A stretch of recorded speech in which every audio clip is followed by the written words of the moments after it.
Welcome to your first lesson of Book 3.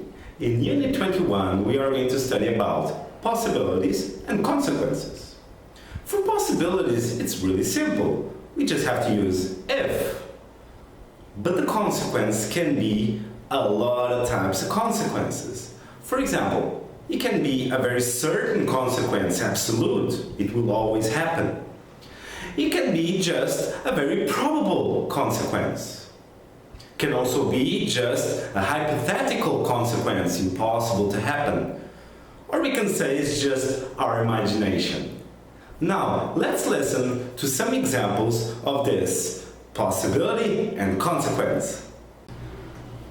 The first structure we can use gives the idea that the action always has that consequence. It's very important, always, 100%. A good example is water.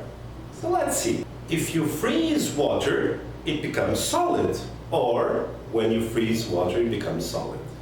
The second example is if you heat water at 100 degrees, it becomes steam. Or when you heat water at 100 degrees, it becomes steam. Did you understand the times of the verbs? So let's see. The first, if you freeze, simple present. And the conclusion, it becomes simple present again. The second example was, if you heat, simple present. And the conclusion, it becomes simple present again. If you use the action in the present, and if you have a consequence also in the present, you give the idea that that action always creates that consequence.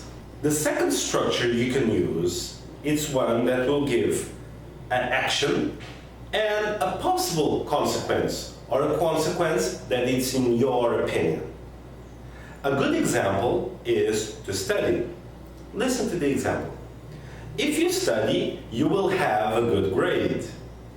Or to eat, for example. If you eat that, you will not like it. Did you understand the times of the verbs? Let's listen to the times.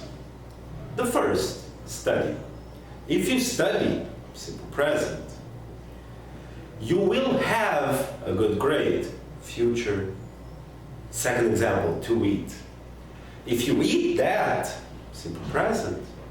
You will not like it, future.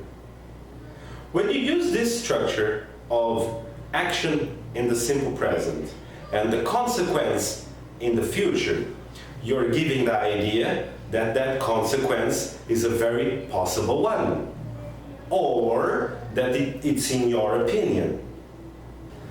The final two examples are about consequences that are impossible to happen in the future. And there are two motives for that. The first one could be because that it already happened in the past differently. And the second motive could be because it's just your imagination. You're just imagining things. Let's see the first example with vacations. This year, I traveled to Argentina. But if I had gone to London, it would have been more expensive. Did you understand the times of verbs of this example? It's very important for you to use this structure only when you want to talk about things that could have been different if you'd done something different in the past. Let's listen to the example again. If I had traveled to Argentina, you use the past perfect. And in the conclusion, you use would have been more expensive. So you use the conditional would plus the present perfect. The final use of if are for actions and consequences that are just your imagination. So you're creating an imaginary consequence. A good example are nationalities. Let's listen to the example. If I was American, I would live in New York. Did you understand the time of verbs of that example? Let's listen again. If I was American, you use the verb in the simple past. I would live in New York. You continue to use the conditional clause would. This final example will help you create sentences that will give the idea of what you are imagining at the moment.